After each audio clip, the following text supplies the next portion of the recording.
capitalist system.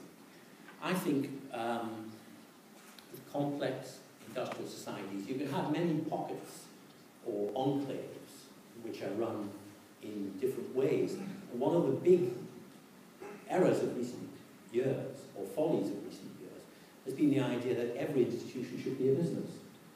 So in Britain, for example, we've introduced market mechanisms into universities, even into the armed forces. As a serving soldier said to me, if I jump in front of my comrade to prevent him from being blown up, do I think 2% more? It's an absurdity. It's an absurdity. But the core of, I think, all modern industrial economies will be a set of market processes and a set of market practices based on forms of private property. But in a decent society, they should be surrounded by churches, charities, universities, schools, cultural institutions, some of which, many of which was true until quite recently, run by non-market ethos. But the answer is yes, it will be types of capitalism. So, in the fall of 2004, a European media mogul invited me, Hubert Burda, to partake in what he described as an informal exchange, 2003, of intellectuals. Informal exchange of intellectuals. I never considered myself to be an intellectual. I studied business and became an entrepreneur. But I had written at that time 2 novels. I think that qualified me to be part of that circle. And Nassim Taleb was sitting at the table at that time. He was an obscure Wall Street trader with a penchant for philosophy, and he had published some wonderful books that I had read. And I was introduced to him as an authority on the English and Scottish Enlightenment, particularly David Hume, which I obviously got mixed up with somebody else. But stunned, I nevertheless, I didn't say anything, and I just smiled hesitantly. And then Nassim pulled up a chair and tapped on the chair, and I sat down, and then we started a conversation.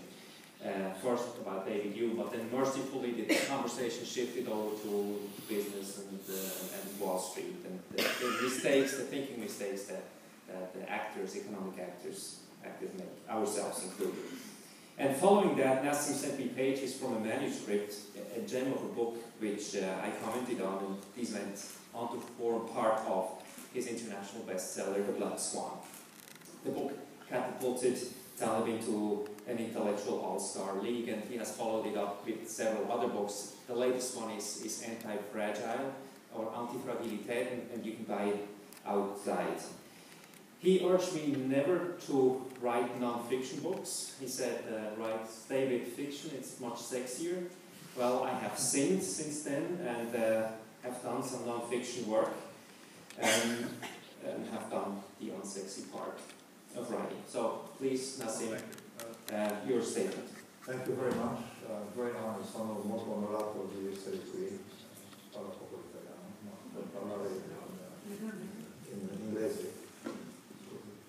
I'm actually honored to be here on 2 counts. One, Italy, and the other one, Switzerland, because you guys talking about utopia, and utopia doesn't look like utopia.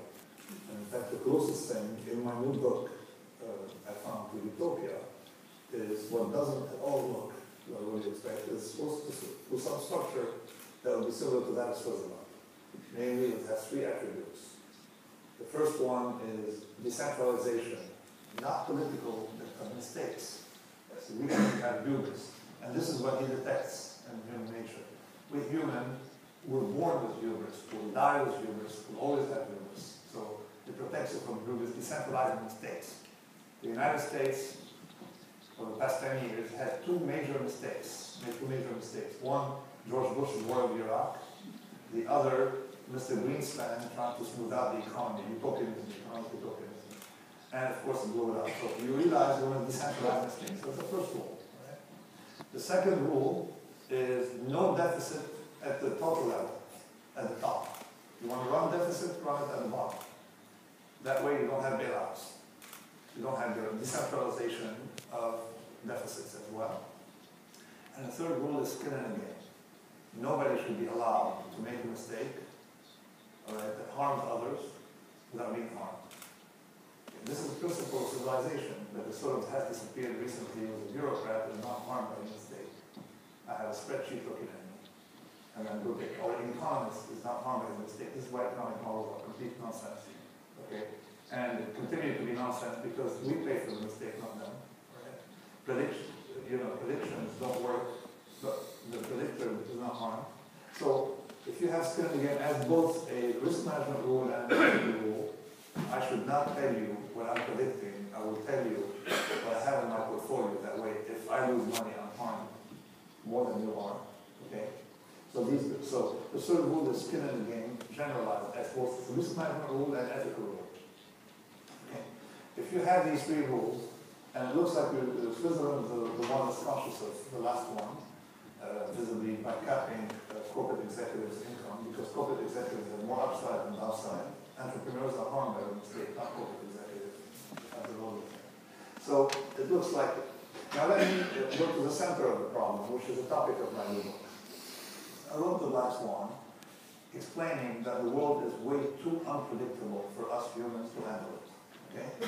But yet the world has been around for 3 billion, nature for 3 billion years and counting. And it doesn't look like, it has had much problems with unpredictability. Why?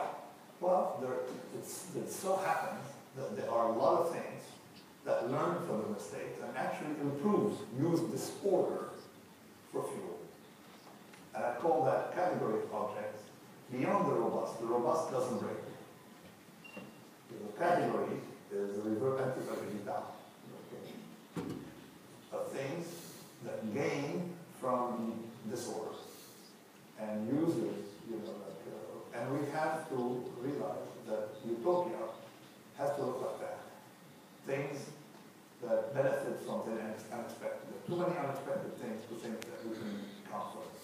And this category of object, what I call the antifragile, visibly, are often stifled by modernity. Your body is made for stressors. Now I have to say that there's a cluster of things you benefit from. Disorder, volatility, variability, stressors, time is volatility, and other things. So you benefit from one, you benefit from all of them. The category of object is around us. Okay, you can see it. Even your body in a limited way needs some variability. You go to the gym for stressors, you skip meals, you fast, it improves you. So the idea, and then the problem is since modernity came, and I'm glad that John Gray to help me build a case against modernity, because otherwise if I talk about modernity, people think I'm a lunatic, right? But when after meeting John Gray, I realized, hey, I'm not crazy. There are other people who share the same belief, who see it the way it is. What did modernity do? Let's talk economic policy. They say no more boom and bust. That's what I did. No more boom and bust. Okay, if you give them the seasons, you will keep temperature at 21.2 degrees. Is this the optimum? Or 22.3 degrees, okay? Year round. Okay, eliminate boom and bust. Visibly, if you stifle variation in the natural system, you blow it up. That's the problem. And I found the mistake, in my new book called The Mistake of Modernity, of thinking a human being is a machine, or a complex system is like a machine. I call it mistaking your cat for the washing machine. And let me explain it. A washing machine or a watch, even made in Switzerland, if you bang it, it's not going to improve. Okay? If you something non-organic, it's not going to, use it and lose it. You see? It has wear and tear. And if you have an engineer constantly trying to make it perfect, it's not going to hurt it. Hence, this watch is better because there's someone obsessed with this mechanism. But a human body, if you try obsessively to prevent it from experiencing stressors, what do? You weaken it. Why? Because a complex system communicates with an environment via stressors. I get the sun, stressor, boom, signal, switch something, I panic.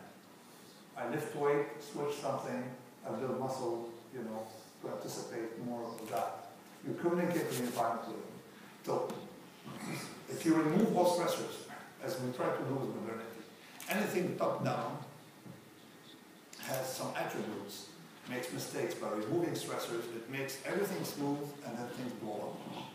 And And now there's science, and now what I've done with anti-fragile, I took 3.5 years locked up.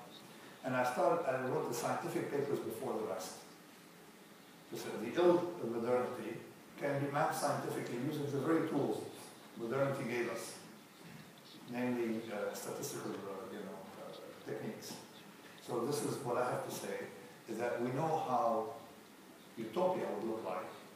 It's not your idea of heaven sitting on a cloud with a cocktail and zero stressors.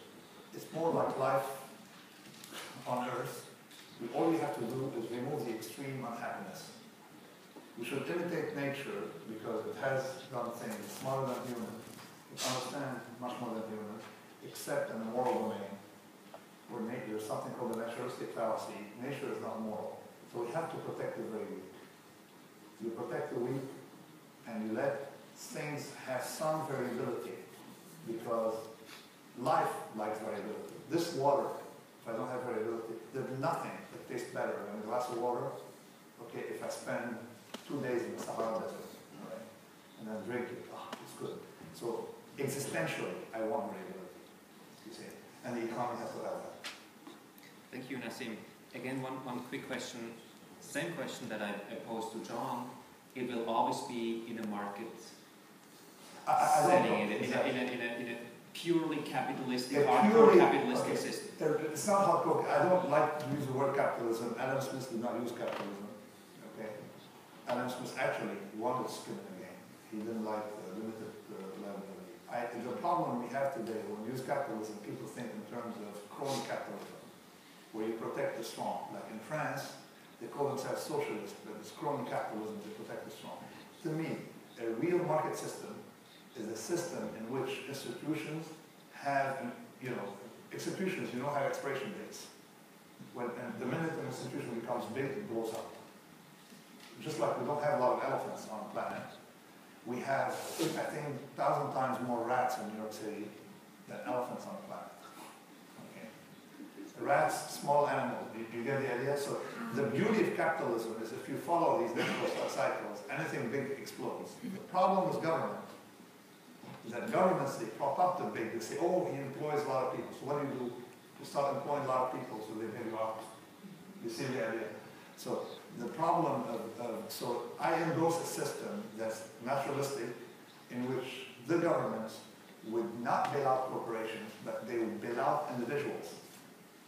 One in which you help people take risk, not corporations, like in America, not the Obama model, but the California model. Learn to fail, and as John Gray would say, love failure, fail fast.